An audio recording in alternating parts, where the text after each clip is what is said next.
আসসালামু আলাইকুম ওয়া রাহমাতুল্লাহি ওয়া বারাকাতুহু।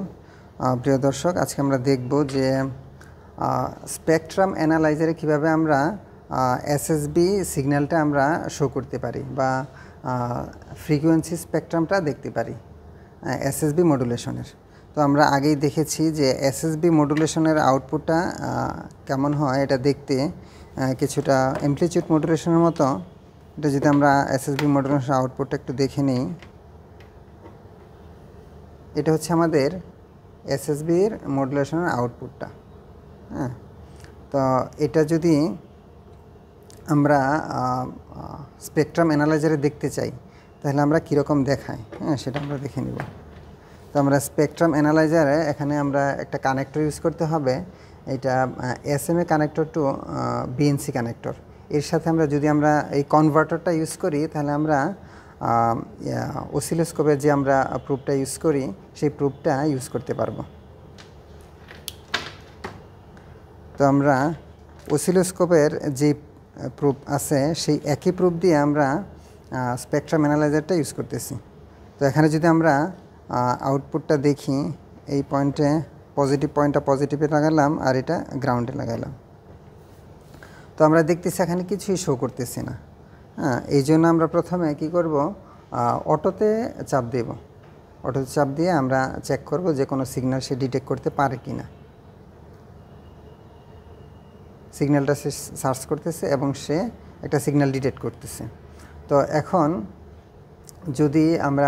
যদি পিকে চাপ দেই, সে পিক যে অ্যামপ্লিটিউডটা সেটা ডিটেক্ট করবে। এখন আমরা দেখতেছি পিকে দেখাচ্ছে, পিকের ফ্রিকোয়েন্সিটা হচ্ছে 101 কিলোহার্টজ।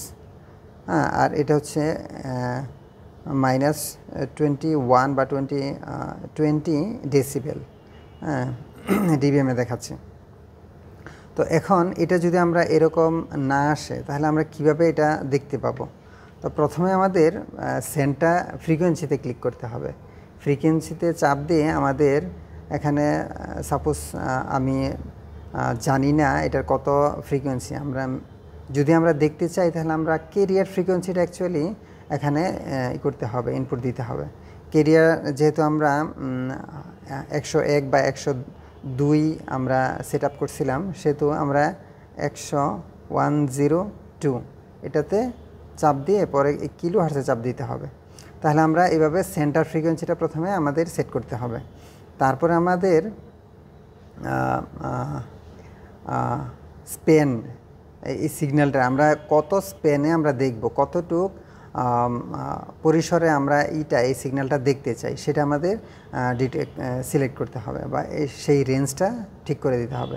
তো যদি আমরা স্পেন বাটনে চাপ দিই তাহলে আমরা দেখতেছি 186 কিলোহার্টজ এখানে দেখাচ্ছে। এটা চাইলে আমরা যত কম সিলেক্ট করব দেখা যাবে যে আমাদের এই সিগন্যালটা তত বেশি মানে ভিজুয়ালাইজ করতে সহজ হবে।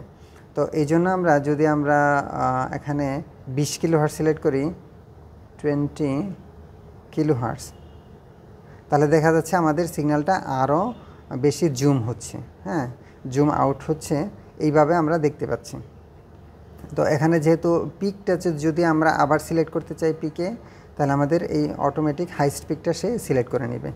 একইভাবে আমরা যদি অ্যামপ্লিটিউডটা দেখতে চাই, অ্যামপ্লিটিউডের রেফারেন্স লেভেলটাও এখানে আমাদের সিলেক্ট করে দেওয়া যাবে। তো এইভাবে আমরা যদি সিগন্যালটা কোনো একটা ব্যান্ড ওয়াইজ তো সিলেক্ট করতে চাই এই সিগন্যালটার, তাহলে আমি ব্যান্ড ওয়াইজটা এখানে 300 হার্টজ সিলেক্ট করা আছে। ব্যান্ড ওয়াইজ আমরা জানি যে হাইয়েস্ট অ্যান্ড লোয়েস্ট ফ্রিকোয়েন্সির যে ডিফারেন্সটা সেটা হচ্ছে আমাদের ব্যান্ড ওয়াইজ ইন্ডিকেট করে।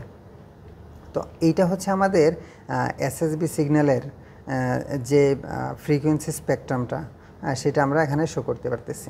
তো এটা হচ্ছে আমাদের কেরিয়ার ফ্রিকোয়েন্সির আমাদের ইন্ডিকেট করতেছে। এটা হচ্ছে যদি আমরা এখানে এটা হচ্ছে আমাদের লোয়ার সাইড ব্যান্ড আর এটা হচ্ছে আমাদের আপার সাইড ব্যান্ড। এভাবে আমরা একটা সিগন্যালের ফ্রিকোয়েন্সি স্পেকট্রামটা আমরা স্পেকট্রাম অ্যানালাইজার ইউজ করে দেখতে পারি। থ্যাংক ইউ দর্শক, আসসালামু আলাইকুম ওয়া রাহমাতুল্লাহ।